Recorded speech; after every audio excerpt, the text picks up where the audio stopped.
Hello and welcome back to Code for Teachers. This is Chapter 4, Section 2, DivMult Revisited.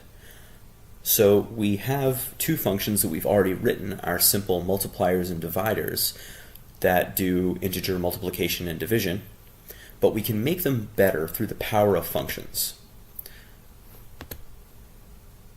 And this is true whenever we learn something new about programming. We want to revisit old solutions and see if they still hold up based on our new understandings. What we want to do is make each part of this program, very simply in this case, a separate function.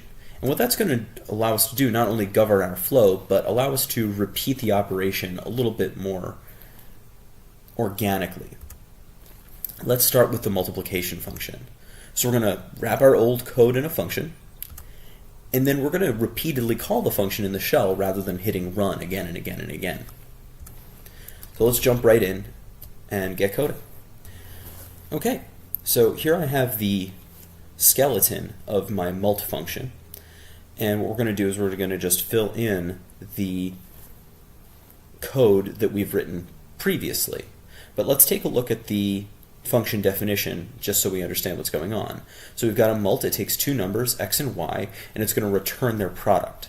So similar to the last video, we're going to start with an answer variable. We're going to call that product. We're going to set it equal to 0. And we can sometimes pregame our implementation in this way. If we write in this manner, we can kind of skip to the end and say, okay, this is going to be the value that I eventually return. What that means is I can return product. So I know where I'm going to go. Now I have to fill in the middle between here and here to make product equal the correct value. But I know that this is where I need to end up. So I'm going to write this loop for I in range x. Product plus equals y. Nothing new here. Return product. Okay, now let's run this. So over here in the shell, I can say mult 5.3, and it returns a value. And then I can say 5.30, and it returns a value. So because I have this function loaded into memory, I can call it as many times as I want without hitting run again and again and again. So that's really useful. Okay, now let's think about the divider. For the divider, we're going to still wrap our old code in a function, but we're going to do something a little bit different.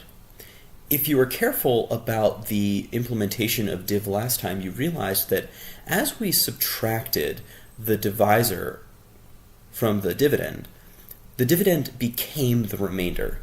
And that's a really interesting piece of information that we want to return. But we can only return one thing, right? So how do we return both the quotient and the remainder from a function as a function result?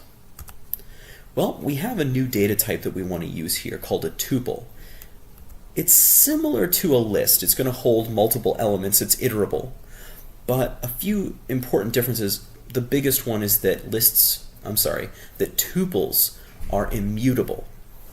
We cannot add or remove from tuples. So they're really perfect for this particular case where we need a two-part or multi-part result from a function, but we don't really want to mess with it after it's gotten returned.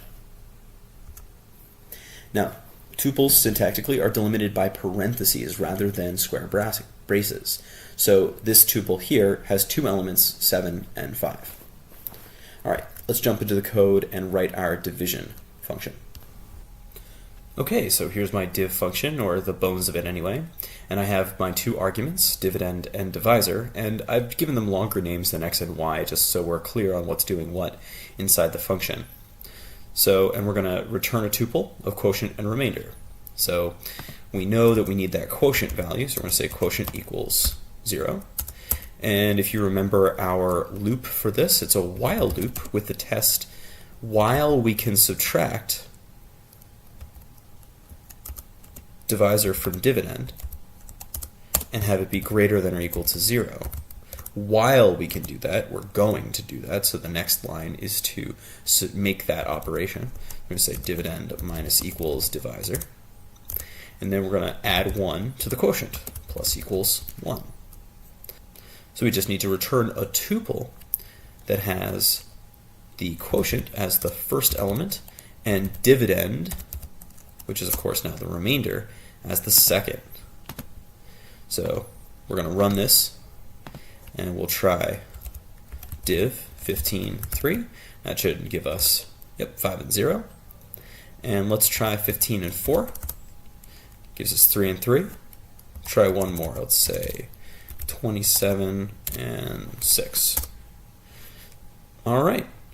So it looks like our div function works and gives us this very nice two-part return value with the quotient as the first element of a tuple and the remainder as the second.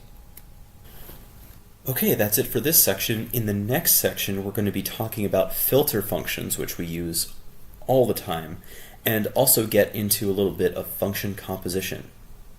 I'm Michael Taggart. Thank you for watching Code for Teachers.